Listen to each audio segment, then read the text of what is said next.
अपने आप को संवारने में देर न करना, अपने आप को संवारने में देर न करना, वरना बिगाड़ने को तो दुनिया हर वक्त खड़ी है।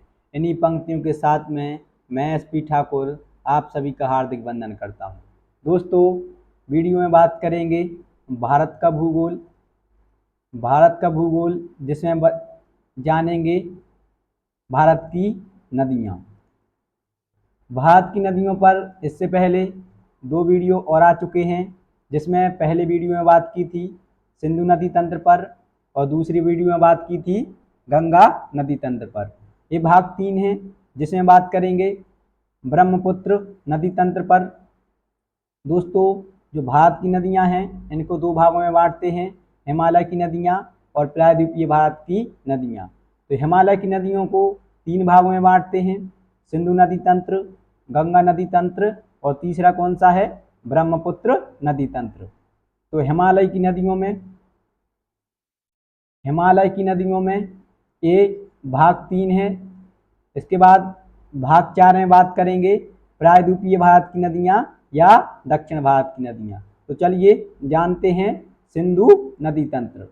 जो ब्रह्मपुत्र नदी तंत्र, जो ब्रह्मपुत्र नदी तंत्र है, इस नदी तंत्र की प्रमुख नदियों की बात करें तो ब्रह्मपुत्र नदी तंत्र में ब्रह्मपुत्र तो इम्पोर्टेंट रहेगी ही, क्योंकि ये सभी ब्रह्मपुत्र की ही सहायक नदियां हैं, जिसमें बात करेंगे मानस, सुबनसिरी, तिस्ता, धनसिरी, लोहित, दिबांग और रंगीत।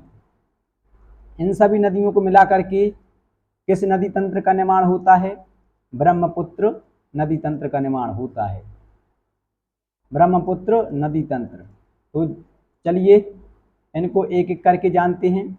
सबसे पहले ब्रह्मपुत्र नदी, जिसका उद्गम कहाँ से होता है, तो चेमा युंगडोंग हिमनद कैलाश पर्वत से निकलती है और इसका समागम कहाँ पर हो जाता है, तो यह बंगाल की खाड़ी में जाकर के मिल जाती है।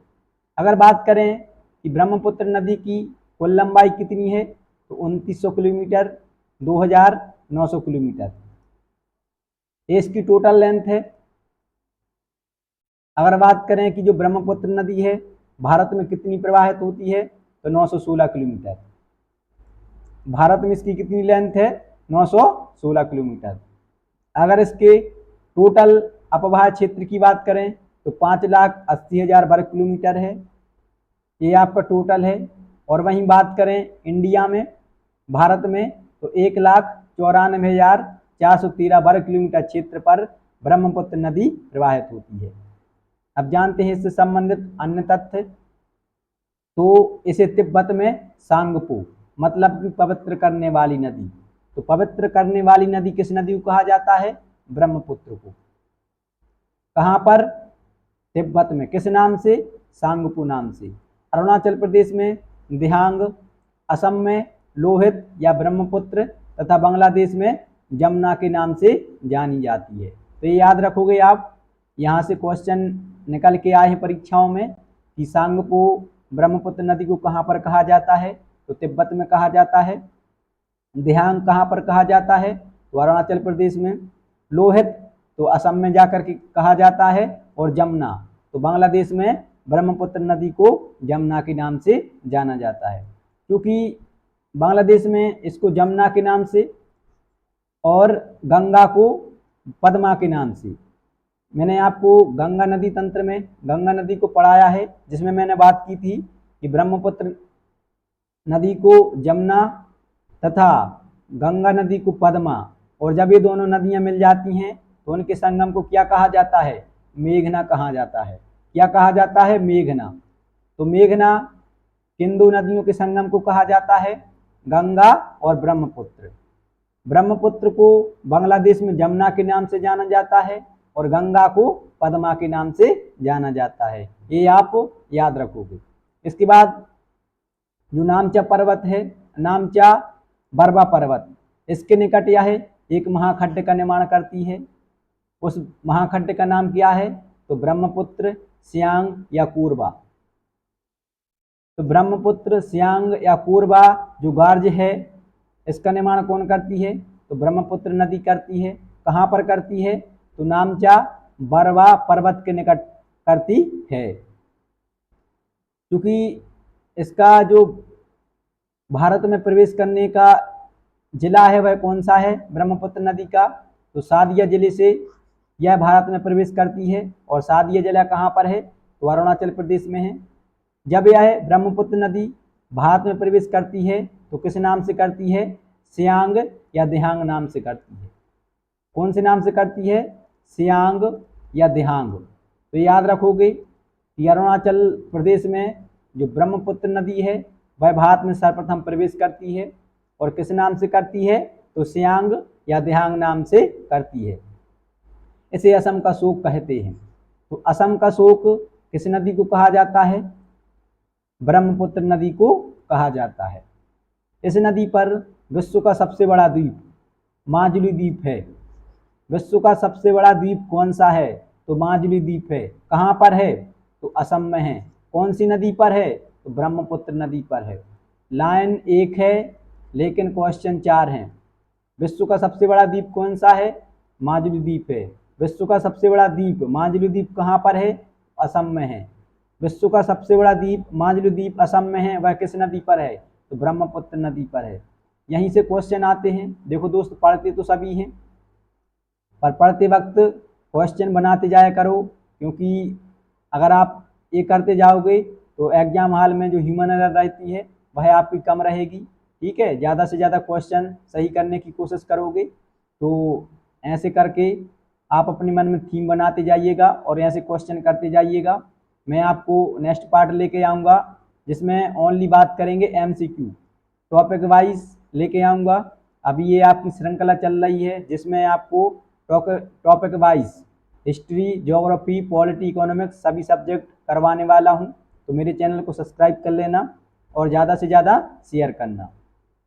जो गंगा और ब्रह्मपुत्र नदियाँ हैं इनके द्वारा विश्व का सबसे बड़ा डेल्टा का निर्माण किया जाता है, सुंदरबन डेल्टा। तो सुंदरबन डेल्टा का निर्माण किन दो नदियों के द्वारा किया जाता है? तो गंगा और ब्रह्मपुत्र नदियों के द्वारा किया जाता है। कहाँ पर किया जाता है? तो पश्चिम बंगाल में किया जाता है। और जो सुंदरबन डेल्टा है यह किन दो देशों के मध्य है? तो भारत और बांग्लादेश के मध्य है। किन दो देशों के मध्य है?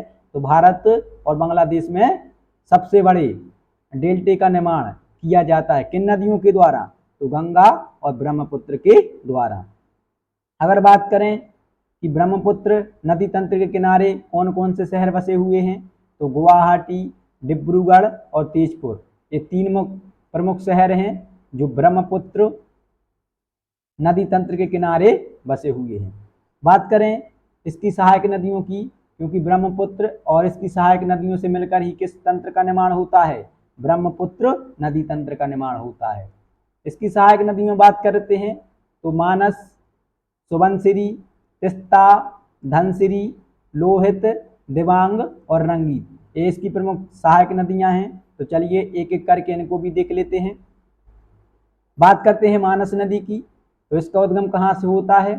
तिब्बत हिमालय भूटान से निकलती है और ब्रह्मपुत्र नदी में असम में आकर के मिल जाती है। क्योंकि जो मानस नदी है यह भूटान की सबसे बड़ी नदी प्रणाली है।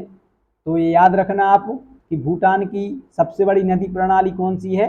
तो मानस नदी प्रणाली है। मानस के बाद बात करते हैं सुबनसिरी, जिसका उद्गम तिब्बत हिमालय से होता है। और बात करें कि इसका समागम कहाँ पर होता है? तो इसका समागम ब्रह्मपुत्र नदी में लखीमपुर के निकट हो जाता है। याद रखो कि समागम में अगर आपने सहायक नदियाँ याद रख ली ये किसकी सहायक नदियाँ हैं तो आपको समागम याद नहीं करना पड़ेगा, क्योंकि यह अंत में आकर के किस में मिलेंगी? ब्रह्मपुत्र नदी में आकर के मिलेंगी। जो सुबनसिरी नदी है यह ब्रह्मपुत्र की सबसे बड़ी सहायक नदी है। तो ब्रह्मपुत्र की सबसे बड़ी सहायक नदी कौन सी है? सुबनसिरी है। सुबनसिरी के बाद बात करते हैं तिस्ता नदी, जिसका उद्गम चुलामू या नेतामू झील सिक्किम से होता है। और जो मैंने आपको भारत के दर्रे पढ़ाए थे बहुत ही आसान ट्रिक के माध्यम से याद करवाए थे, उसमें चुलामू झील का वर्णन आया था। यह जो चुलामू झील है किस दर्रे पर है? डोंकिया दर्रे पर है। भारत की सर्वाधिक ऊंचाई पर स्थित झील है? कौन सी? चोलामू झील। कौन से दर्रे पर है? डोंकिया दर्रा। और यह दर्रा किस राज्य में है? तो सिक्किम राज्य में है। आप सभी के लिए कमेंट में बताना है कि मैंने सिक्किम के लिए कौन सी ट्रिक बताई थी दर्रों की, और जो भारत के दर्रे हैं ये मैंने सभी आपको बहुत ही आसान ट्रिक के माध्यम से याद करवाए थे। जैसे कि हिम के वादे शकीला को रोज याद आते हैं, अरुण कल याद से 5 रुपये की गुरु प्लस दिलाना, ये ट्रिक है। देखना, मैं आपको डिस्क्रिप्शन में लिंक दे दूंगा, ठीक है। जो तीस्ता नदी है इसका उद्गम कहाँ से होता है? चोलाम या नेतामू झील से होता है, जो कि सिक्किम में है। और यह डोंकिया दर्रे में स्थित है झील, जो कि भारत की सर्वाधिक ऊंचाई पर स्थित झील है। बात करते हैं तीस्ता नदी का समागम, तो जमुना नदी में बांग्लादेश में जाकर के मिल जाती है। इसके बाद बात करें धनसिरी नदी, तो इसका उद्गम लैसांग पर्वत नागालैंड में होता है। बात करें समागम, तो असम में ब्रह्मपुत्र नदी में जाकर के मिल जाती है। धनसिरी नदी काजीरंगा नेशनल पार्क और एंटक नेशनल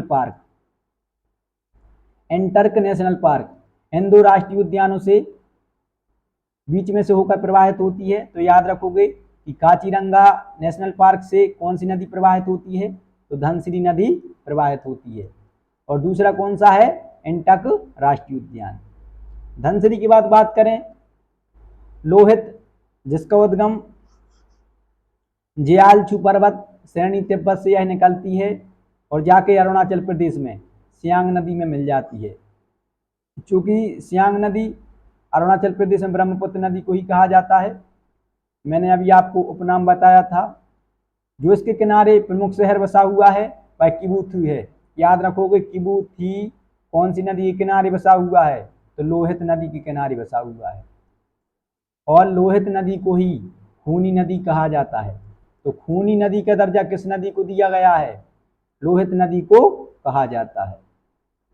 लोहित नदी के बाद बात करते हैं दिबांग नदी, जो कि मिसमी हिल्स तिब्बत से निकलती है। और सियांग नदी, जो कि मैं आपको बार बार कह रहा हूँ, ब्रह्मपुत्र का ही नाम है। अरुणाचल प्रदेश में जो ब्रह्मपुत्र नदी है वह सियांग नदी के नाम से जानी जाती है। तो जो दिबांग नदी है वह अरुणाचल प्रदेश में सियांग नदी में जाकर के मिल जाती है। दिबांग की बात करते हैं रंगीत नदी, जो कि रंगोत हिमनद से निकलती है और तीस्ता नदी में जाकर के मिल जाती है। जो रंगोत नदी है या रंगीत नदी है, इस नदी पर चिप्रिकाओं की अधिकता है। मैं इसको वर्ल्ड ज्योग्राफी में डिस्कस करूंगा कि चिप्रिकाएँ क्या होती हैं, महाखड्ड क्या होते हैं, गार्ज क्या होते हैं। तो जो इस नदी पर चिप्रिकाओं की अधिकता है, जिसके कारण यह जल क्रीड़ा के लिए प्रसिद्ध है। तो जल क्रीड़ा के लिए कौन सी नदी प्रसिद्ध है? रंगीत नदी प्रसिद्ध है। तो दोस्तों, ये था आपका नदियों पर भाग 3, जिसमें बात की ब्रह्मपुत्र नदी तंत्र पर। अब भाग 4 रहेगा, जिसमें बात करेंगे प्रायद्वीपीय भारत की नदियाँ या दक्षिण भारत की नदियाँ। तो आई होप, मैं आशा करता हूँ कि आप सभी के लिए जानकारी अच्छी लगी होगी। और अगर आप सभी के लिए जानकारी अच्छी लगी हो तो वीडियो को लाइक, चैनल को सब्सक्राइब कीजिएगा, वीडियो को ज़्यादा से ज़्यादा शेयर कीजिएगा। मिलते हैं आप सभी को नेक्स्ट वीडियो में, तब तक आप सभी के लिए जय हिंद।